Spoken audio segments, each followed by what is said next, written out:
like to invite Sister Chan Niem to come up and lead us in a song. We are all the leaves of one tree. We are all the leaves of one tree. The time has come for all to live as one. We are all the leaves of one tree. We are all the waves of one sea. We are all the waves of one sea. The time has come for all to live as one. We are all the waves of one sea. We are all the stars of one sky. We are all the stars of one sky. The time has come for all to live as one. We are all the stars of one sky. We are all the leaves of one tree. We are all the waves of one sea. The time has come for all to live as one. We are all the stars of one sky.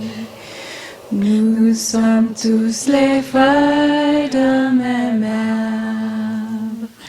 Nous sommes tous les feuilles d'un même arbre. Il est temps pour nous tous de vivre et de ne faire qu'un. Nous sommes tous les feuilles d'un même arbre. Nous sommes tous les vagues d'une même mer. Nous sommes tous les vagues d'une même mer. Il est temps pour nous tous de vivre et de ne faire qu'un. Nous sommes tous les vagues d'une même mer. Nous sommes tous les étoiles d'un même ciel. Nous sommes tous les étoiles d'un même ciel. Il est temps pour nous tous de vivre et de ne faire qu'un. Nous sommes tous les étoiles d'un même ciel. Nous sommes tous les feuilles d'un même arbre. Nous sommes tous les vagues d'une même mer. Il est temps pour nous tous de vivre et de ne faire qu'un. Nous sommes tous les étoiles d'un même ciel.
Let's bring our both palms together and we bow in gratitude for all the gifts of life that we receive every day. Then we put our both hands on our knees, palms up, and make a circle with the index finger and the thumb. This circle, mandala, represents the cycle of time and the cycle of life, and also symbolizes the sun, the moon, the earth, and ourselves. And we are all related. We are all connected. As the thumb is connected with the index finger. The three remaining fingers stay straight, and they represent the past, the present, and the future simultaneously, and also they symbolize many beautiful trinities such as Buddha, Dharma, Sangha, truth, beauty, goodness, mind, body, spirit, soul, society. And we breathe.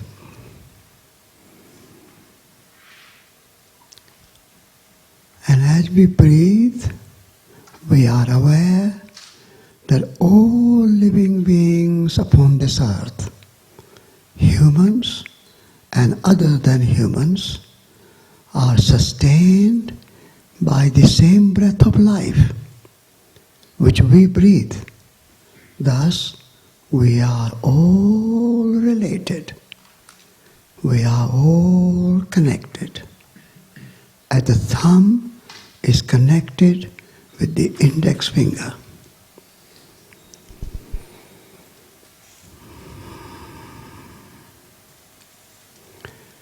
And as we breathe,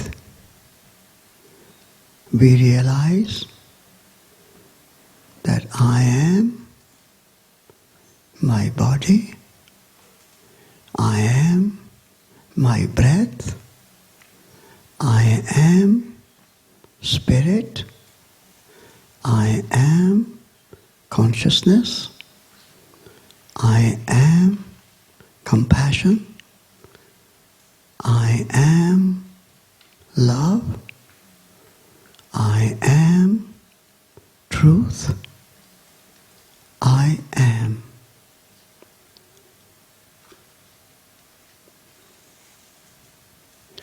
Let's bring our both palms together again and bow in gratitude for all the gifts of life that we receive every day. And we hold our palms together as a symbol that all opposites complement and make whole. Left and right, below and above, dark and light, masculine and feminine, negative and positive, all opposites complement and make whole. With that sense of wholeness, completeness, and relatedness, we begin this session with you this evening together of conversation and sharing. Thank you. Dear respected Thai, dear beautiful Sangha, dear Satish Kumar, we want to, on behalf of the Sangha, behalf of Thai, our community, we'd like to welcome you to, well, you've been in Plum Village a few days now, and you've said that you've been feeling very welcome, and it feels like, you know, it's been a long time since you have not been here, because your wife, June, who is here with you, is an order member of this tradition. She just told me her name is True Depth and Beauty of the order, the Tipian order of this tradition, and she's been coming since '96, and finally we have the joy to have you here among us, and we feel, you know, just spending the time that I have been able to spend with you, I feel a kind of fatherly energy, very warm, and also just a fellow spiritual friend on the path. I feel like you're part of this Sangha. So it's not like you're a special guest in that sense. You're one of part of the beloved community that Thai's been building since 1982, Plum Village here.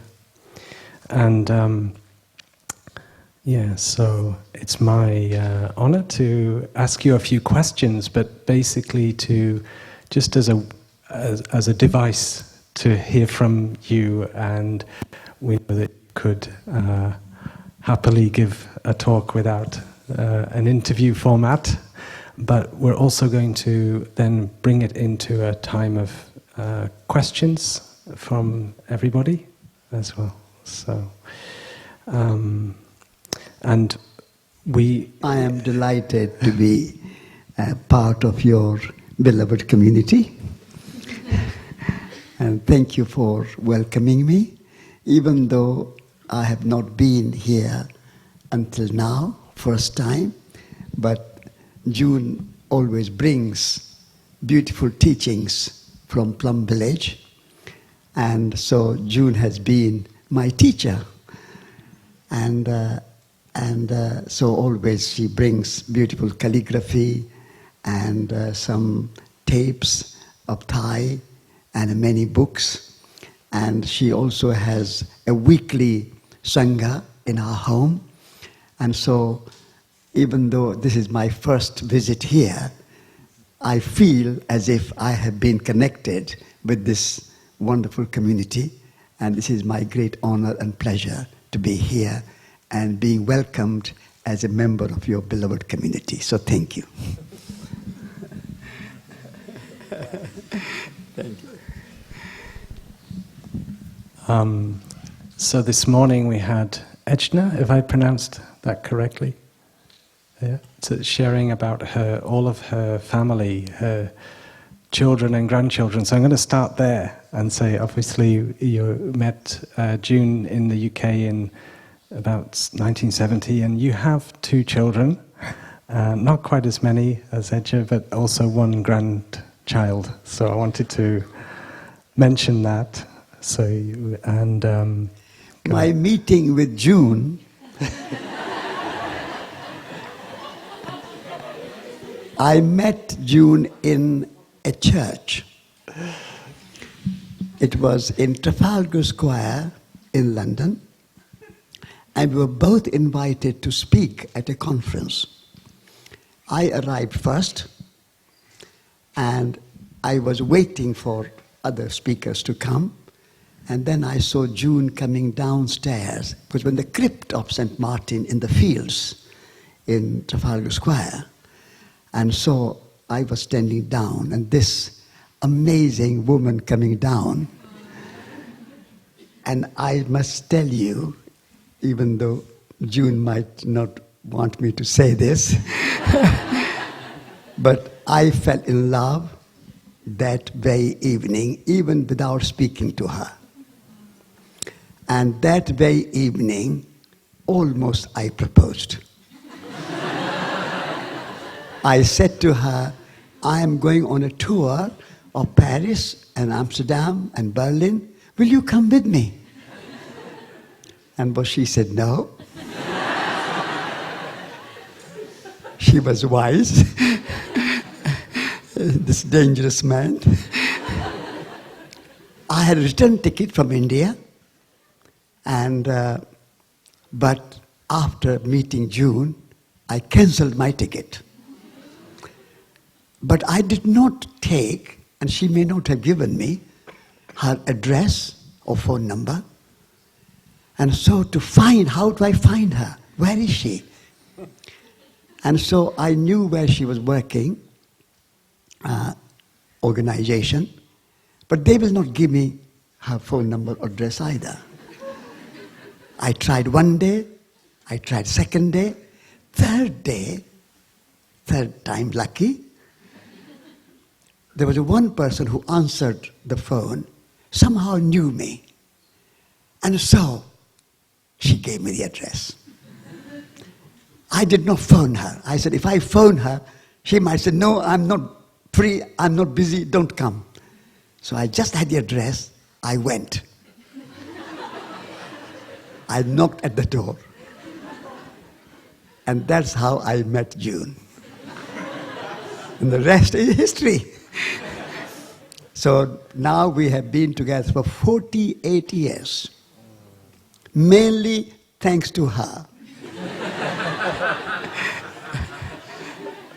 And since she has been coming to Sangha here, Plum Village, she is absolutely transformed. I cannot remember in 20 years ever she getting angry with me. Can you imagine? So I'm very grateful to Plum Village.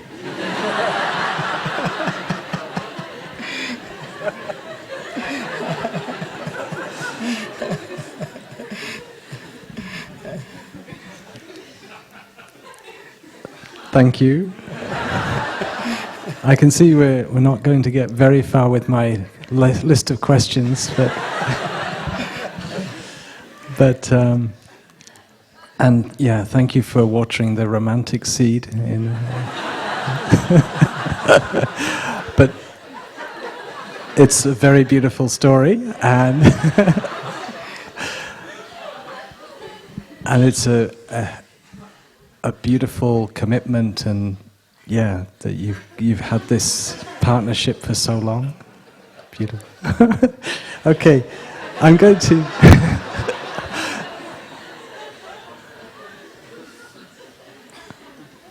I'm going to go back a few years and give you a little,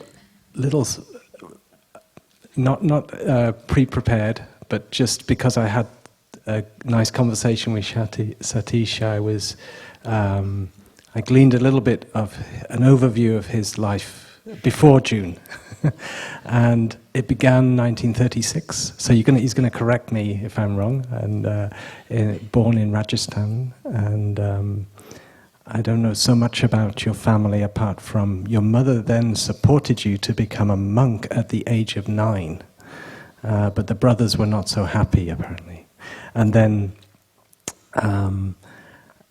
we're going to go back to that, but you were a monk for 9 years until the age of 18, when you were a Jain order, very secluded,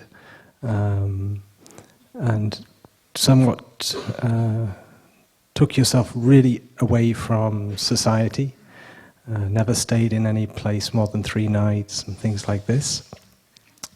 And you had the inspiration to follow Gandhi's way. So that was 1945 you began your life as a monk. Yeah. And then in 1954 you left the order because you were inspired by Gandhi and the community life that he proposed in forms of ashram. So you spent then some years in an ashram near Bodh Gaya, and you met the Dalai Lama and also many Buddhist traditions, and so you had different influences. And then there was a disciple of Gandhi, and I'm bad with the pronunciation, but you're going to tell me, Vinoba Bhave. Vinoba Bhave, thank you.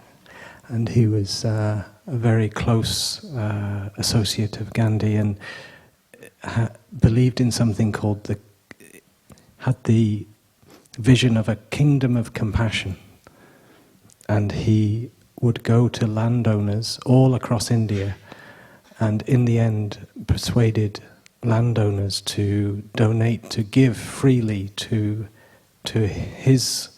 him and his the organization, the Kingdom of Karuna, 4 million acres of land to be distributed to poor people.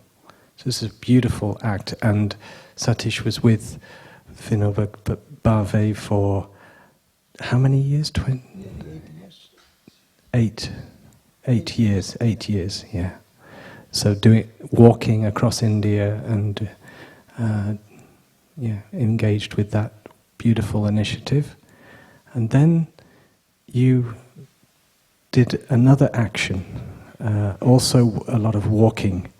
And you went to Paris, London, Tokyo, to Hiroshima, New York, and this was at a time when the threat of nuclear war was very much in the consciousness, much like climate change is right now very present in our consciousness, and this Earth Week that we're enjoying together is partly in response to this awareness of this climate crisis. At that time, it was the nuclear threat, and so you went round to call for peace in various these places with the nuclear power, the nuclear powers were. So that's what I recall, and at some point you must have made your way to the UK, and yeah, there's so much more to say, because you ended up in the UK and you set up a college called the Schumacher College, which a number of us, following a trip that we had to do retreats in the UK, we got to have a few lazy days in Schumacher College, and which was very lovely. Schumacher wrote a book, Small is Beautiful, which was the inspiration, but the purpose of the college was to bring young people to really study deep ecology and spirituality and the connection of ecology and economics and things like this. And and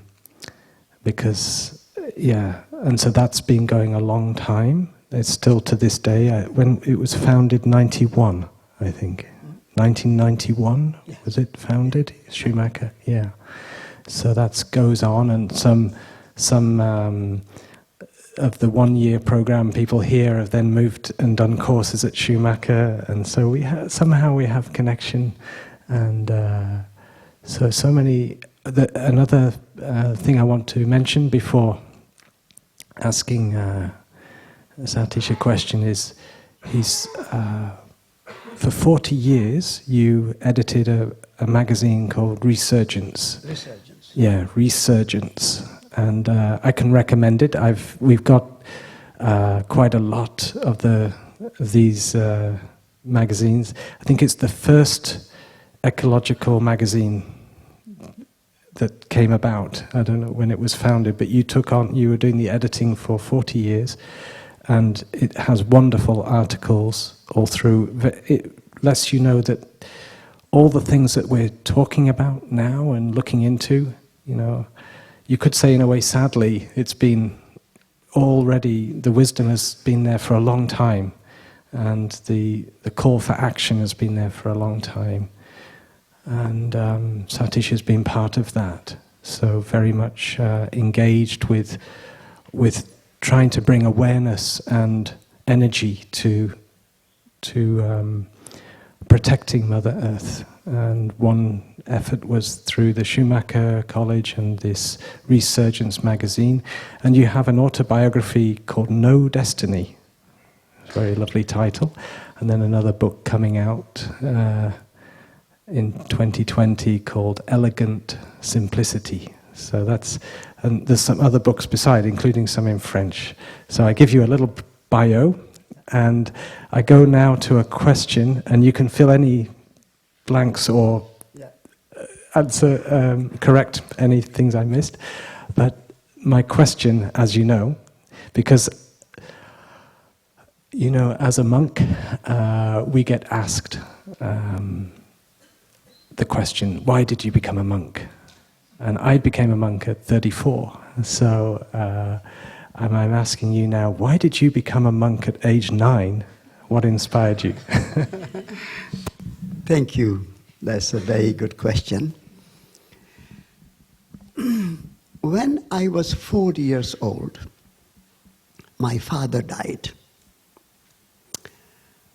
And my mother was crying, my sisters were crying, whole family was very sad. And I see my father lying, covered in a white cloth, not moving, not talking. So I asked my mother, why Daddy is not talking? Why he's not walking? Why are you crying? Why my sisters are crying? Why are you taking your jewelry off your hands and neck? Why have you put this sort of black sari? And my mother says, your father is dead. What is death? Will you die, mother?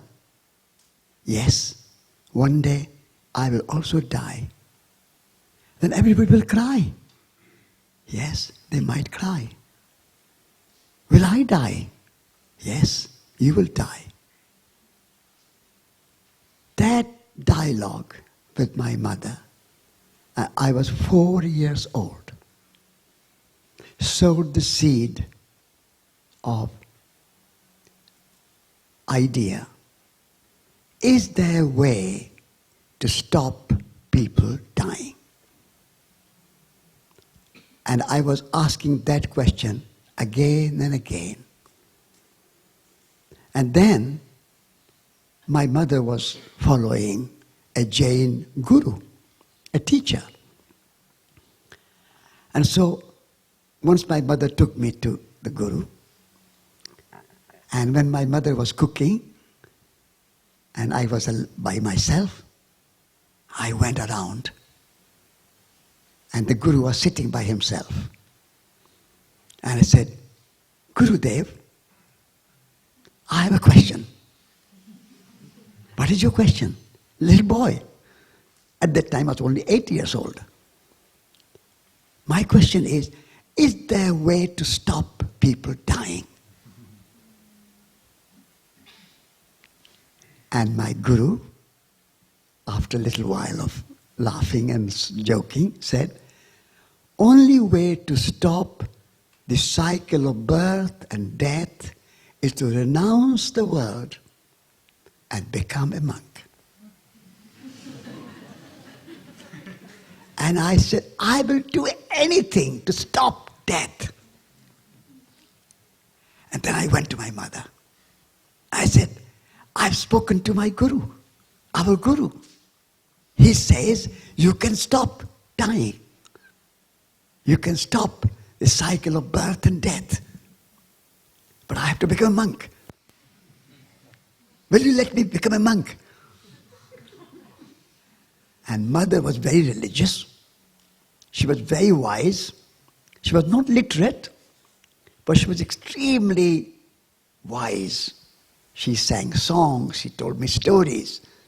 She told me one beautiful story of life of the Buddha and Angulimala. And I have written that as a book, The Buddha and the Terrorist. So my mother was very wise and very religious. So she said, if that is your calling, maybe from your previous life, from karma of previous life, you are inspired. If you want to become a monk, I won't stop you. I won't be an obstacle in your religious quest. But my brothers didn't like the idea. I'm 9-year-old. What does he know? Becoming a monk. But my mother said that if he wants to be a monk, a child is not an undeveloped adult. Child knows what he wants to do, and so let him. And so with the permission of my mother, and eventually brothers persuaded, my guru agreed when I was 9 years old. And he was also like a father. He became like a father figure for me. I was missing father, so he became father figure. And I became a monk. And the Jains are very extreme practitioners of non-violence. So for 9 years, no home, no money, no shoes, no working, begging bowl, no cooking, no gardening, begging bowl, no one place, every day moving from place to place with a begging bowl. Once a day, meal, no breakfast, no dinner, just lunch. And you beg your food, not from one house, but you'll take little there, a little there, a little there. And we call it madhuchari, which means that like a little honey bee goes from flower to flower, taking only a little bit of nectar here, a little bit of nectar there. A monk should take the food like a honey bee, a little here, a little there. So I will go in 5, 6, 7 houses, and a little bread there, a little vegetable there, a little rice there, and that will be my lunch. So for 9 years, I pursued the path of finding a way of stopping people dying. That was the reason I became a monk.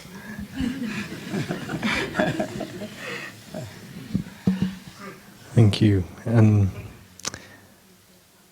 So you're in a community of disciples of our teacher, Venerable Thich Nhat Hanh. You see the monastic life here. Yeah. It's maybe a bit different style to the Jain. Yeah, we do more like buffet. Take a little bit. So we don't. And we do more like ashram, where we live together. But I wonder, what do you see the spirit of the monastic way inspiring as you come to Plum Village? Yes. So my monk life, although eventually I left, but the training and being able to live with little or no money, that training was so helpful and so developing trust in my heart, trusting myself, trusting the world, trusting the universe.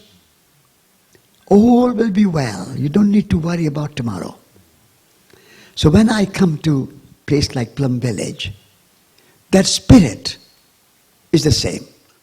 I think, this here and now, this teaching, Plum Village, I find, is also based in that trust.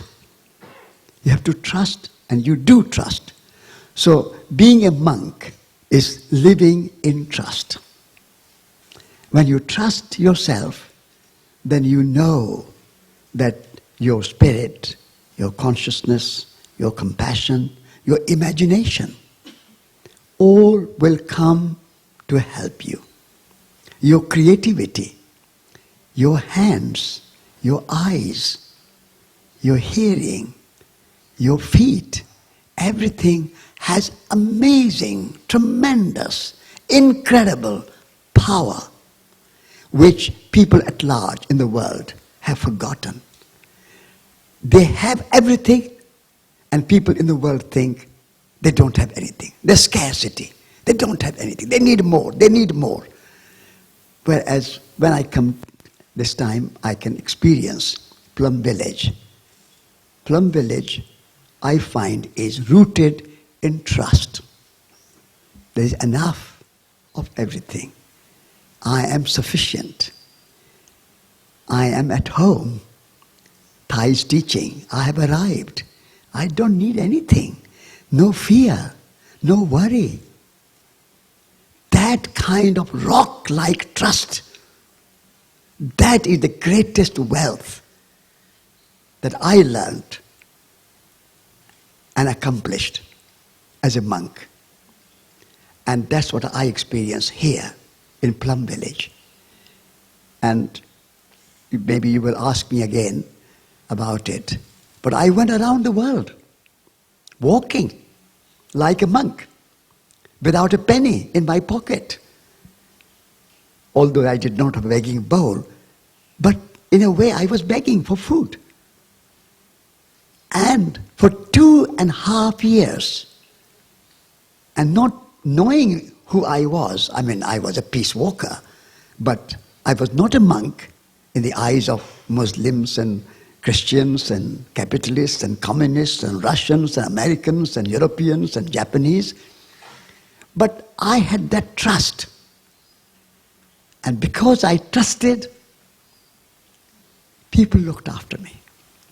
For 2.5 years, walking 8,000 miles through Muslim countries, Christian countries, communist countries, capitalist countries, rich, poor. I was in prison, I was hungry, I was cold, I was wet, I was in the mountains, I was in the desert. But I have that capacity, resilience in myself, built. I can trust myself. I can go through the deserts. I can go through the mountains. I can go through hunger. I can sleep under the stars. I don't have to worry. Difficulties are welcome. That makes me who I am. So what I learned as a monk, trust. What I experienced here at Plum Village, trust. That is our greatest wealth, greatest power, greatest energy. If we have trust, you have everything. If you don't have trust, you have nothing.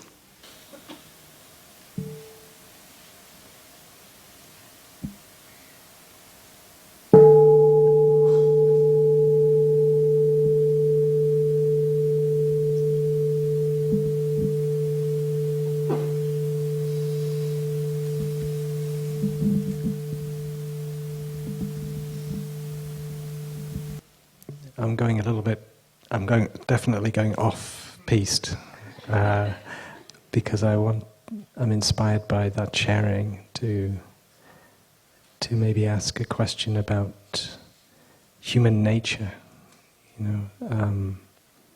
Sometimes we live in a society where we're quite able to have the feeling that we're independent.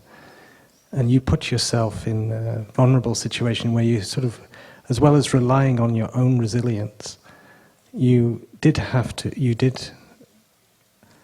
encounter the generosity of strangers, which is part of this beautiful human nature. And I wonder if that is a question, what have you discovered about human nature in because I mention your 86 years. 83 years. 83, so sorry. That's okay. Not too far off. Okay.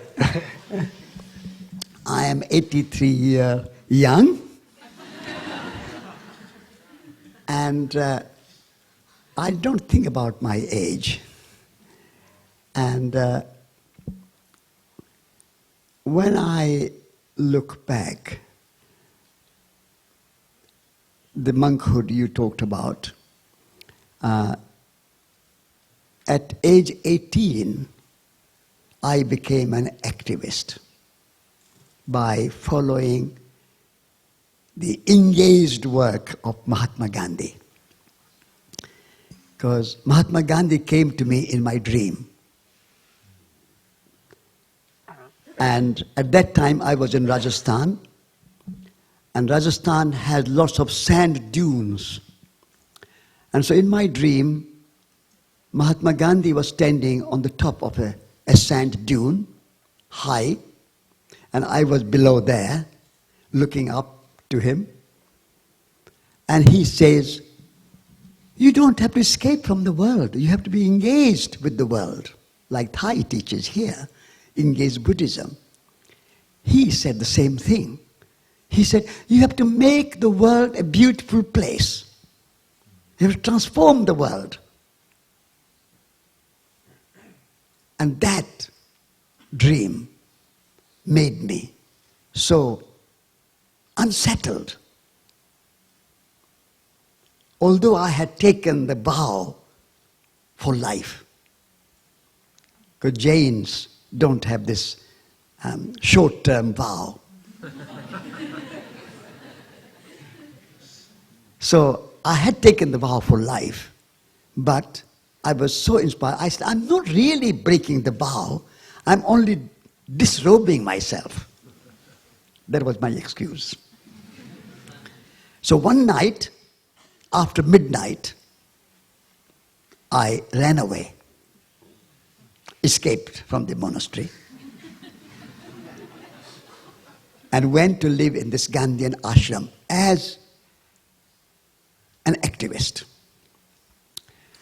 And what Gandhi taught me, and not Gandhi himself, but Gandhi's follower, Vinoba, taught me, that if you act in the world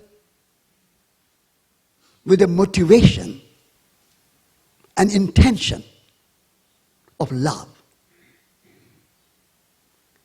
and you act to serve, then your activism is an act of love. And that made me be an activist. So I joined Vinoba Bhave, walking in villages, asking landlords to give land for the poor. And that was also my peace activism, that I went around the world. And so, from the age 18 to 83, I have been an activist, but I have no burnout. I have no disappointment. I have no frustration. I'm as inspired, as energetic, as determined as when I was 18 or 26 when I went around the world. Because of this idea that activism is not something to achieve. It is something to offer. And when you are offering something as a gift, even when Mahatma Gandhi was imprisoned, he said, I'll go to prison like a bride and a groom goes to wedding chamber. That's the act of love. And so, what I have learned during this activism of my life is that it is not in my hand what Trump will do. It is not in my hand what Modi in India or Boris Johnson in England or what they will do. But it is in my hand to be in the service of humanity. And what happens, what result, that's not in my hand. But action is in my hand. I will keep acting out of love, with a sense of service. So activism has been a journey. And activism is a journey and not a destination. So if activism is an act of love and a journey, then you are a pilgrim. You are always on a pilgrimage of activism, of life. And every moment I live as an activist in the service of peace, non-violence, environmentalism, ecology, climate crisis, Resurgence magazine. Meditation is activism. Gardening is activism. Cooking is activism. So for me, every action is act of love. And that is what I learned from Gandhian ashram and a Gandhian attitude. And that's also comes from a very traditional Hindu philosophy of Bhagavad Gita. In the dialogue between Lord Krishna and Arjuna. And Lord Krishna says to Arjuna, fruit is not your wish or desire. What happens from your action, you cannot control. Whatever you achieve from your action is a gift. But action itself has its intrinsic value. And that's what has inspired me in my life. Another bell.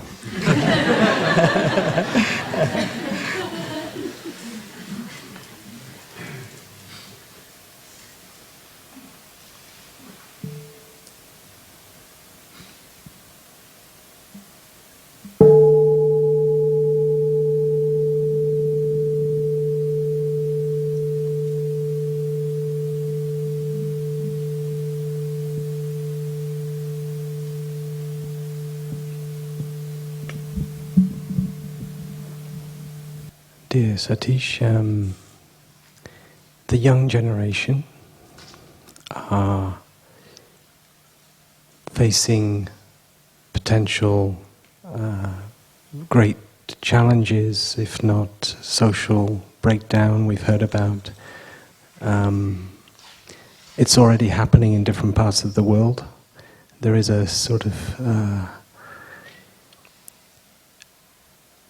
strange bubble that some of us find ourselves in the West of abundance, but we also know, and there is this, Mother Earth, Gaia, she offers abundance, but there is something about the way the system has set us up to sort of steal the future away from the young generation. And this brings anger to some young people, and we could say righteous anger. They say, you may die of old age, but we will die of climate change, things like that. And they also, of course, will have fear. And so your teaching, your activism based in love seems to be the message for the young people. But could you maybe say some kind of maybe fatherly advice, somebody who's been through quite a lot, some warm words for them, encouraging words, and some words of strength, so they can face such an uncertain and, you could say, terrifying kind of future. Yeah. Thank you. Thank you. Anger is energy, but force of anger is exhausting and can only last for a short time. But the power of love is enduring. Force of fear, anger and fear are connected. So force of fear will frighten others. Whereas the power of love will inspire and transform. So I urge young people like Greta Thunberg, and she's wonderful, and I totally support her. And she's a great hero of our time. I would say she's wonderful. And Extinction Rebellion, they are heroes of our time. They are driven by love, as far as I know them. But I urge young people, school strikers, eco-warriors, defenders of the earth, congratulations, well done. But act with the power of love. And if you see our past history, our ancestors, all the great changes have come about by leaders who have led the movement with love.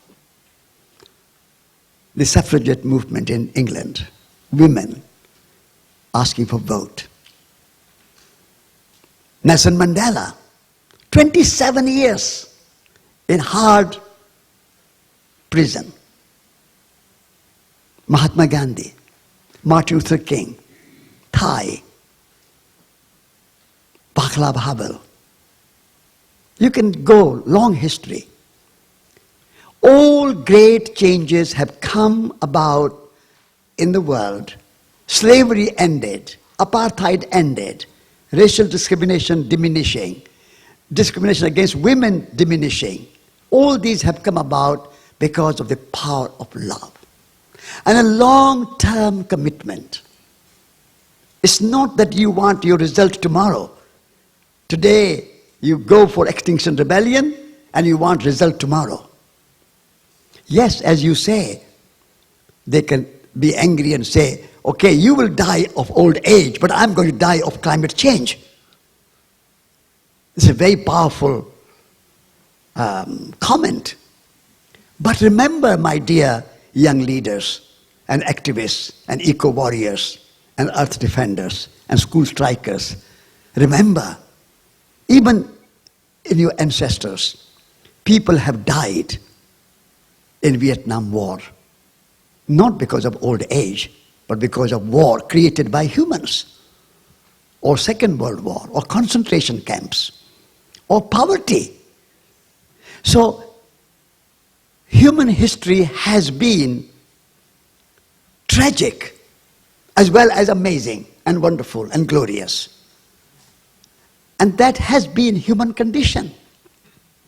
So yes, let's all get together, join hands together. And I will go to prison like Mahatma Gandhi, like bride and groom goes to wedding chamber. Yes, I will go with you. But there's no point in getting angry. We are where we are. But change can come. This industrial society, industrial system, polluting, wasting, extracting, exploiting, has been created by humans in the last 300-400 years. What is created by humans can be changed by humans. From the hunter-gatherer society and culture and civilization, we became agriculture society. From agriculture, we moved to industrial society. Now, if we all, with our power of love, join hands together, walk together, act together, go to prison together, do whatever needed, we can create an ecological civilization rooted in love, compassion, kindness, mindfulness, meditation, sharing, caring for each other. We may not be perfect, and we may never achieve a perfect world, because we are humans and human conditions, and we all have a bit of anger and a bit of fear, and we are humans. We have to embrace our imperfection. And yet, the goal of creating a harmonious, sustainable, resilient, regenerative future is worth striving for. But if you act out of anger and fear, and we are going to die because of climate change, therefore what can you do? Desperation. That's not going to solve any problem. You can be desperate, but desperation and despair is not going to energize you, inspire you. So I urge the activists who are driven by anger and fear, to look deeply, like Thai says, look deeply and see big picture. And when you see big picture, you will see the power of love is so powerful that the Buddha, Jesus Christ, St. Francis, Mahatma Gandhi, Mother Teresa, Wangari Maathai, women and men, Simone de Beauvoir. I remember reading her work. I was reading Simone de Beauvoir's book, Second Sex, when I was 28, 29 years old. At that time, the place of women in our society was very, very difficult. Women were not allowed even to go to work in trousers. And women had to come in high-heel shoes to work. And many, many other problems. And now the situation is a long way to go, but the situation is better. So all these examples we see, we have to take heart and say, yes, we are on a journey and we will keep going and keep improving, and that's a long-term commitment, lifelong commitment. It's not that I want to achieve all the change tomorrow and I want to end industrial civilization tomorrow and I want everybody to be vegan and vegetarian and live in Plum village tomorrow. It's not going to happen tomorrow. I wish it would, but it won't. I have to be realistic. But also I have to be idealistic. So I'm an idealist, pragmatic idealist, and I urge all the radicals in the world to, yes, I'm with you. I'm as radical as you are, but my motivation is not fear. My motivation is not anger. My motivation and intention is love. And I want love revolution.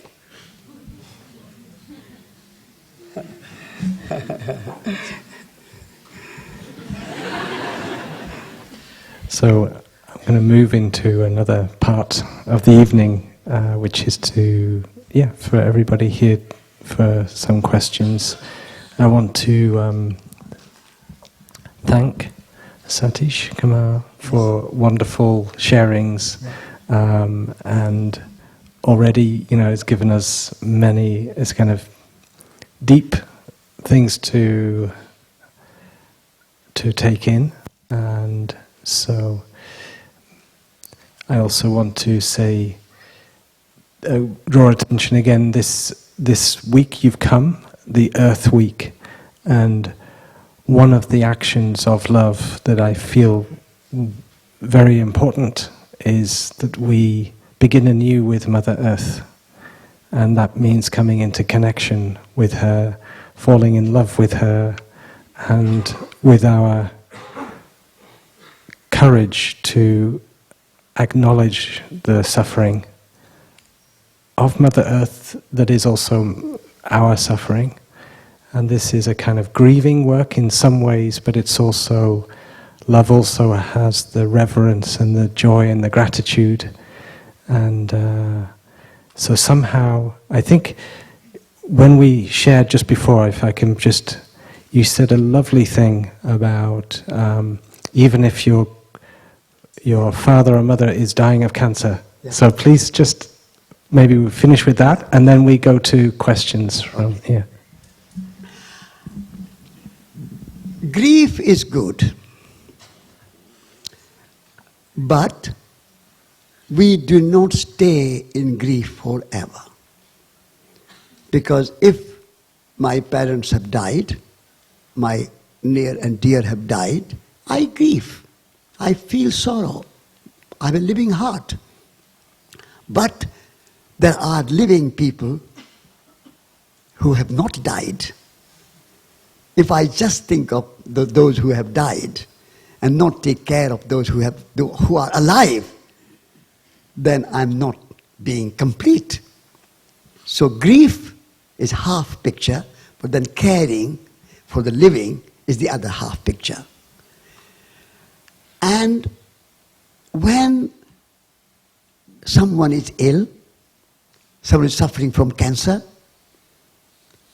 doctors say that this person has maybe 6 months to live or 1 year to live.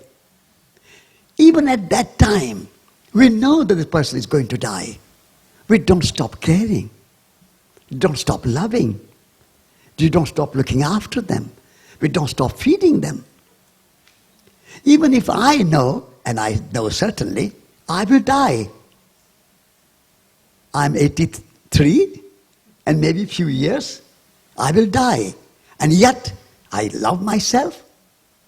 Yes, I love myself. And I urge you all to love yourself. Loving yourself is equally important as loving others. And even though I know I will die, I'll bathe, I feed, I go for a walk, I read, I laugh, I hug, I kiss, I come to Plum village. I do as if I will live forever. And yet I know I will die. So even if, and we don't know, we are not astrologers, this is only a prediction that Earth is not going to survive, or life as we know will not survive, and maybe as James Blundell says that it's too late. Never mind. Never mind. It's never too late to love. It's never too late to take care of our dying parents. It's never too late to take care of your body, even when you are old and going to die. So love is not conditional. We don't love Mother Earth because Mother Earth is going to live forever. Even the scientists say that Earth began with Big Bang and Earth is running out of energy, and one day Earth is going to die anyway. Even the scientists say, never mind about climate change or global warming or any other problem. In impermanence, we know about impermanence. Everything is impermanent. But in that impermanence, we have eternal love.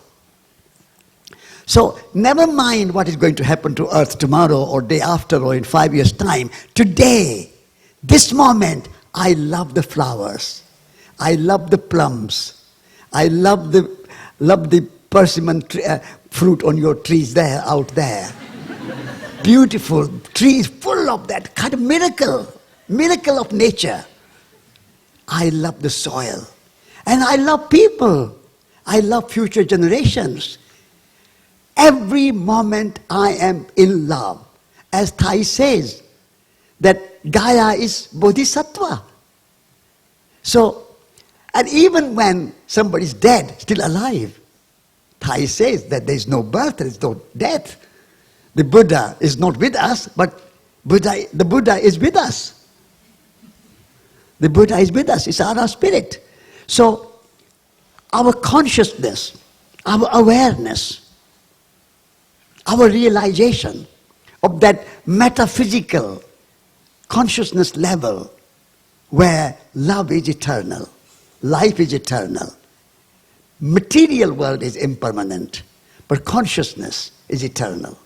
So, what will happen to the earth? What will happen to humanity? What will happen to my life, from personal to global? We don't know. But today is the day to love. Today is the day to act.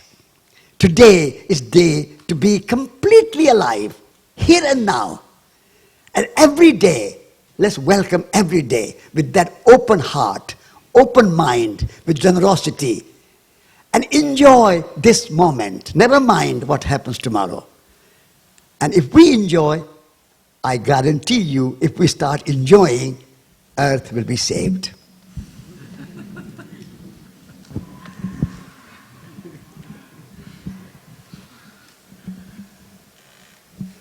Sound of the bell.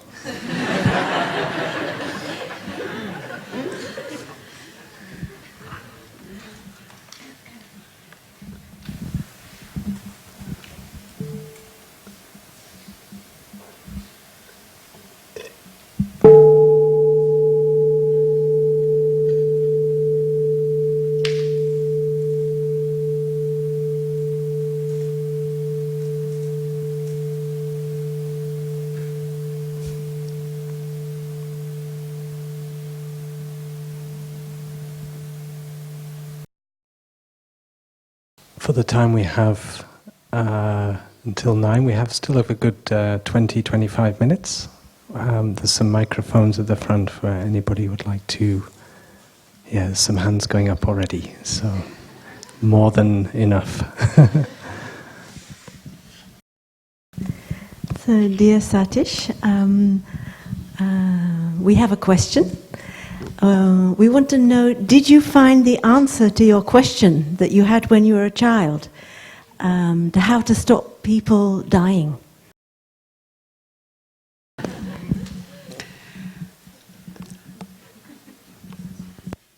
I realized in the end that there is no dying. Because when we die, only matter transforms and tree dies. Tree becomes soil. Even if you burn a tree, tree becomes ash. Ash goes back to the soil. Ash becomes soil. And then you plant another seed of oak, and that soil becomes the trunk and the tree. So I have no more fear of death. I have no more worry about death. Death is only a transformation. So, as Thai says, there's no dying, there's no birth, there's no death. It's only a transformation. And therefore, now I am quite happy to die in the normal sense of the word.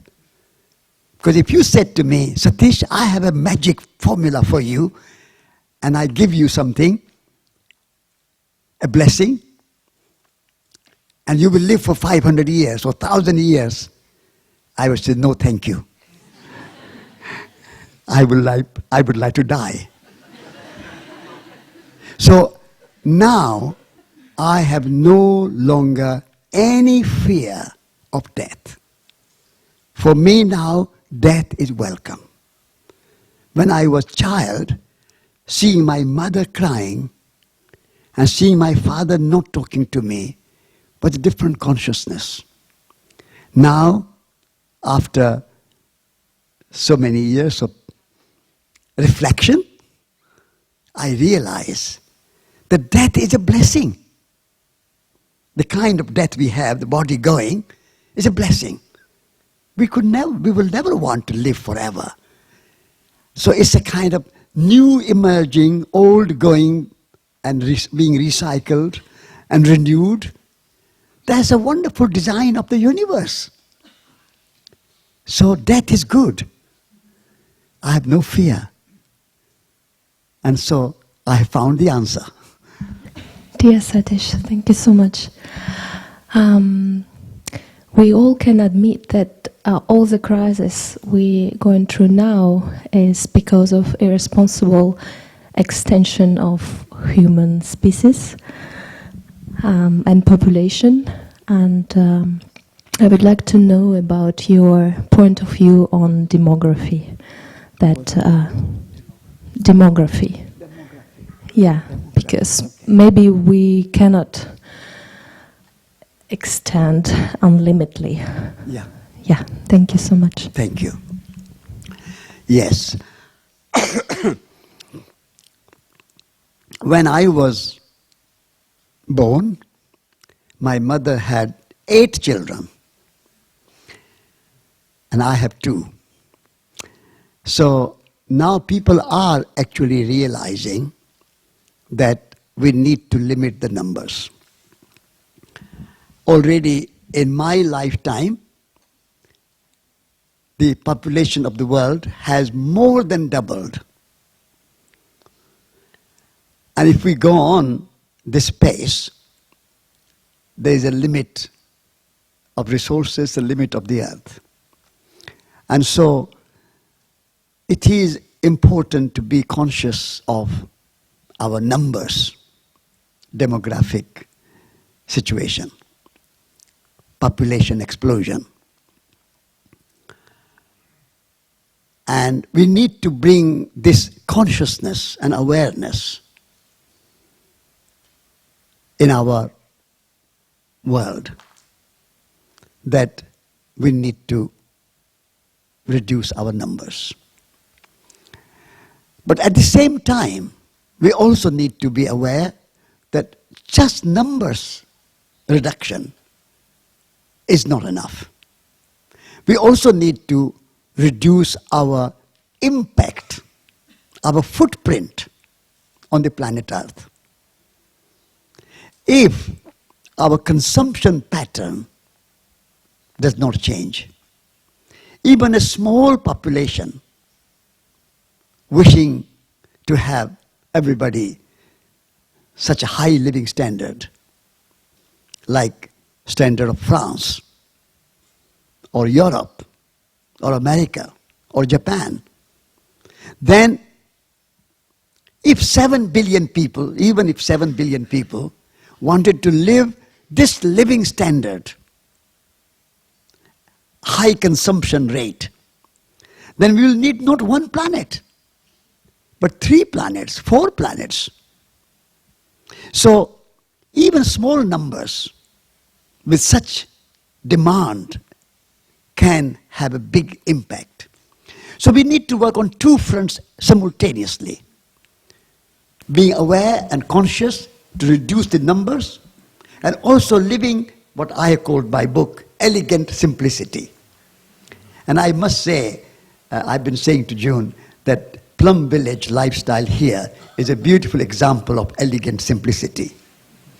So we need to reduce our impact, our footprint, our consumption pattern on this planet, and at the same time, and also, I mean, that's a good way of monk and nun and life.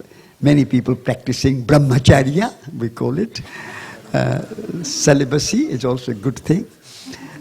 Deciding not to have children, that's also a good thing. But I would not say to women who want to have a child that don't have any child, because for me, motherhood is also important.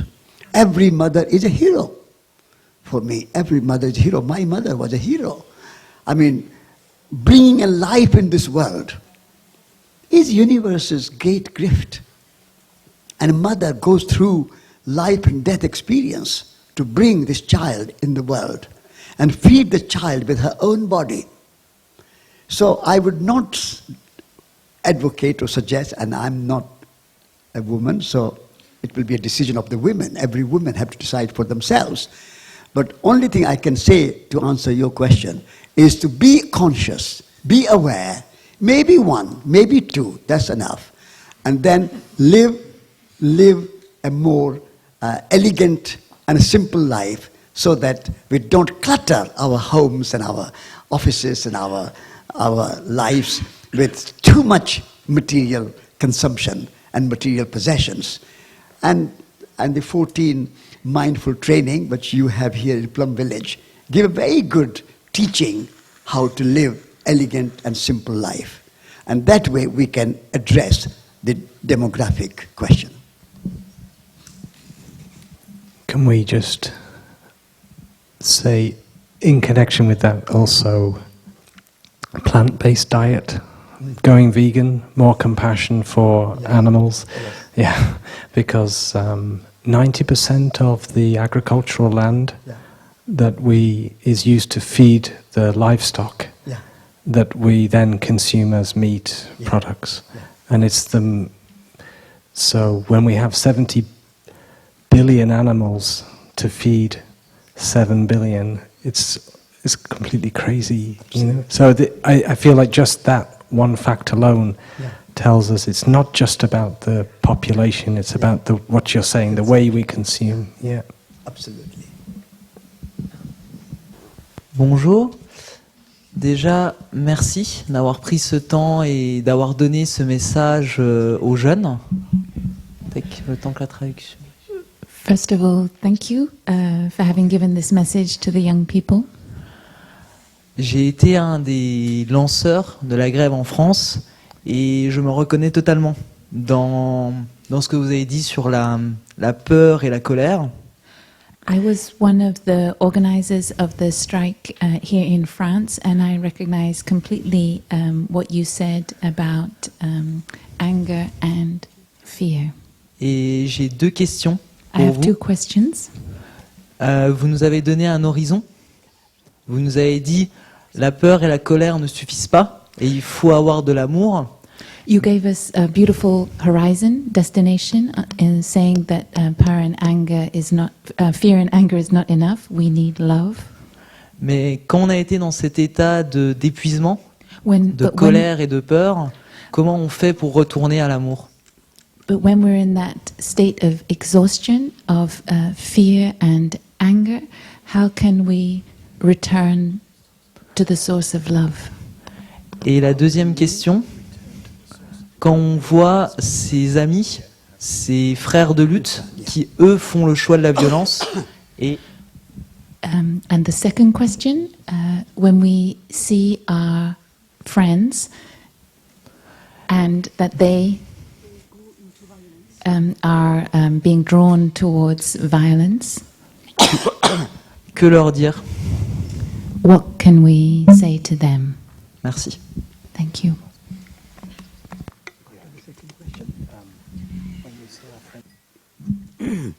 How to return from anger and fear. In our personal life, to start with, when you feel anger and fear, first step is to recognize that I am angry and I am full of fear. Whatever my emotions are at this moment are emotions of fear and anger. Recognition, that's the first step. Second step, what I try to practice in my life, is to go out in the woods, along the river, by a lotus pond, whatever nature you have available, or even if you're in Paris, maybe in park, or Seine River, even though it's very full of boats. Go out from your surrounding and breathe and say, I am angry, this emotion will pass. And so when I am in nature, among the trees, along the river, by the sea, under the sky, my anger dissipates, reduces, and I come home totally free. If not totally free, 90% free. So that's one way, personally, to overcome your anger. When you are in a group, a movement, at that time, we have to dialogue and we have to understand each other and speak with each other. And of course, there will be some people who will be angry, who will act out of anger, and we cannot control them. I don't preach anybody, I can't control anybody. I can only dialogue. And when I am in dialogue, I don't start with words. I start with a cup of tea. I offer my angry friend or colleague, let's have a cup of tea. A cup of tea can become a cup of love and a cup of peace. And then when somebody is able to calm and ready to listen, maybe slowly, then I can have a little dialogue. So this way you can help. But please don't worry if there are some people angry, because life is not perfect. There will be some people angry, some people will be driven by fear, somebody will be not doing things what you would like them to do. So it's not a question of worrying. It's not a question of judging even not condemning. People who are angry and full of fear, they need our love even more than those who are not angry. So we have, and love is not preaching or telling them that you are wrong. That's not love. Love is to accept them as they are, without judging. Let them be angry for a while. Be patient. Be calm. By your love, you can transform. You can transform by love. So, without judging, without condemning, without criticizing, without complaining about somebody's love, somebody's anger or fear, just give your lack of anger, lack of fear, and presence of love to them even more. Those who are angry need our love even more. And that's how you overcome. As the Buddha teaches, that the darkness can be removed only by a candle, by light. Anger and fear can only be removed by your love. So, anger cannot be removed by anger. So that's how you deal with anger. And the second question was? How to talk to somebody who wants to use violence. Okay, it's a similar question. How to deal with someone who wants to use violence. I mean, if someone wants to use violence, at that time,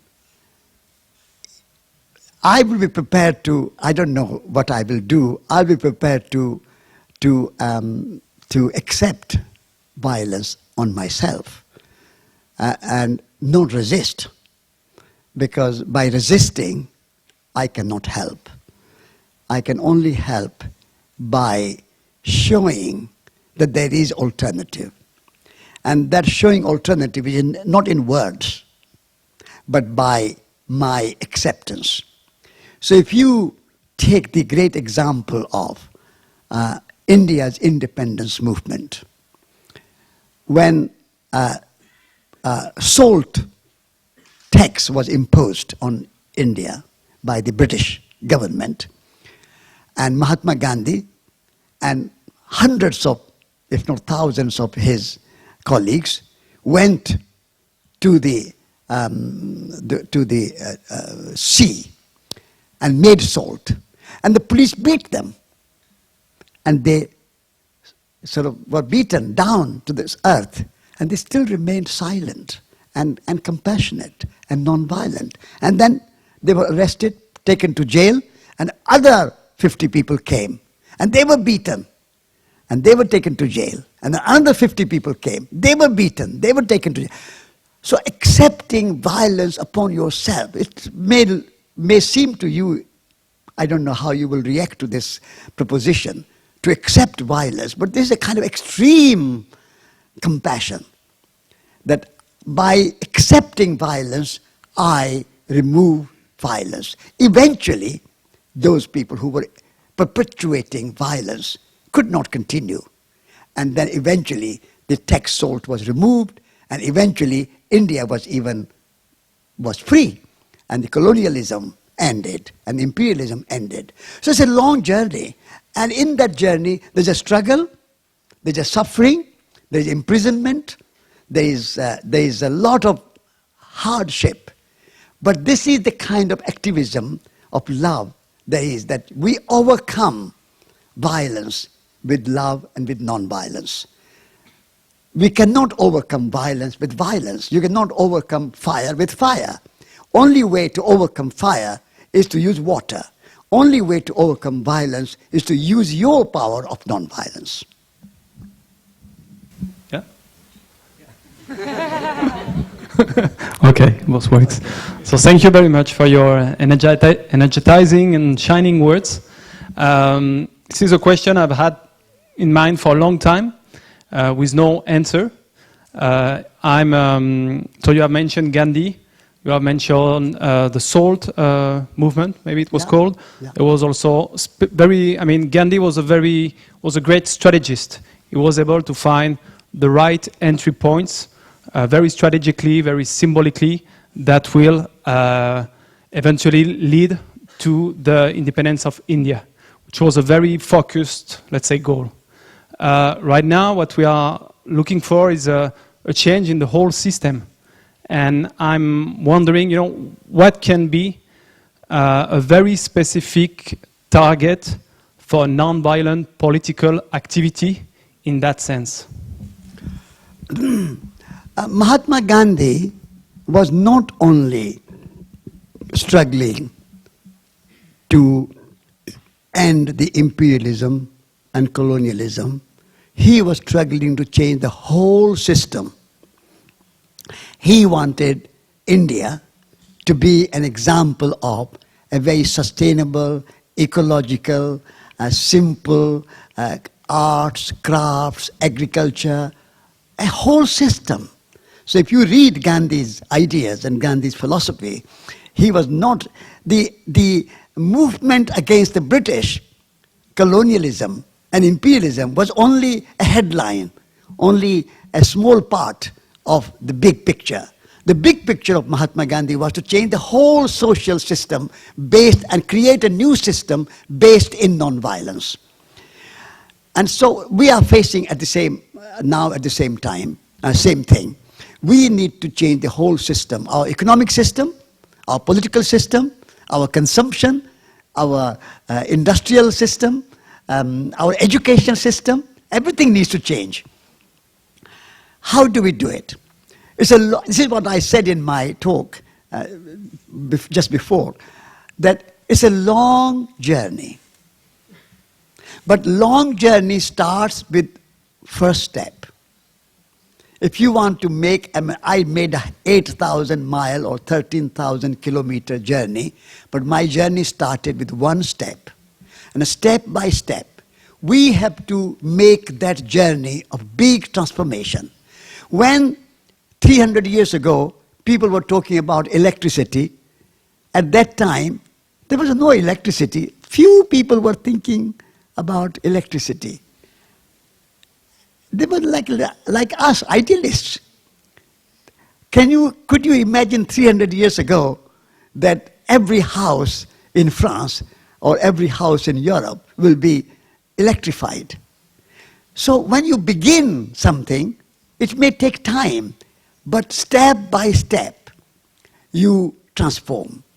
And so, yes, we want to change economics, politics, education, agriculture, our food pattern, our lifestyle. We want to change everything. But we cannot change all overnight. So we have to begin by stopping eating meat, for example. Or I sometimes say that in France you should boycott Australian wine. And in Australia they should boycott French wine. So that you have a local wine, local food. So local food, local agriculture, living simply, education. Our children are being educated to go out and get a job. And most of the jobs are industrial and mechanized and materialistic, consumeristic. They work in banks or in military or corporations or big business. What kind of jobs are they doing? So we have to change our educational system. We have to educate our children so that they don't go to get a job, but they make their own job. They create their own livelihood, right livelihood, good livelihood, without making such impact on the world. So all these ideas are there.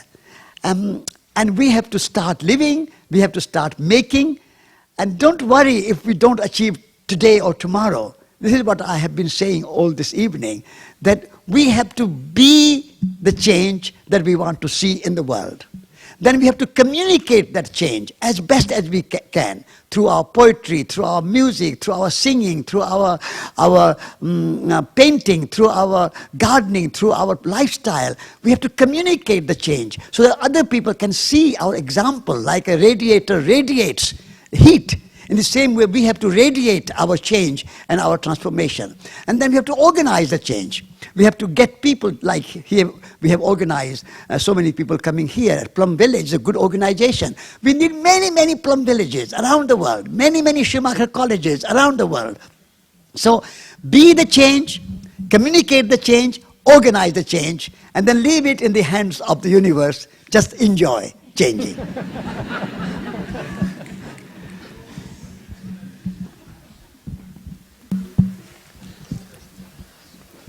Dear friends, it's time to wrap up. It's been very, as Thomas said, very energizing having Satish here. I'd like to, if I may, say something about our teacher's way of saying what you said, because to maybe offer a conclusion as well to our teacher's name, Nyathan. So Nyathan means one action. One action. And so this question about what is the one action, and Thai had that as a kind of koan. What is my one action? And Thai has shared that he discovered his one action was to be peace. To be peace and to help others do the same by creating conditions for that. Yes. And from that peace comes stability and the capacity to act from love, as you're saying. So we need that base of peace, that is Thai's teaching, to be able to find that so that love can come through. Yeah. And then our actions will be right actions. Absolutely. And we may find very clever actions, like Gandhi with the salt, but primarily it came from love as well. It's what I understood. So thank you so much, Satish Kumar, for coming here. We've had a wonderful evening together. Yeah. So maybe we can enjoy 3 sounds of the bell to come back to our peace, knowing that this is a great action. It's an act of love, as Satish Kumar say, to come back to ourselves is also to love ourselves, and so we can smile to ourselves with love and touch peace together collectively. Thank you.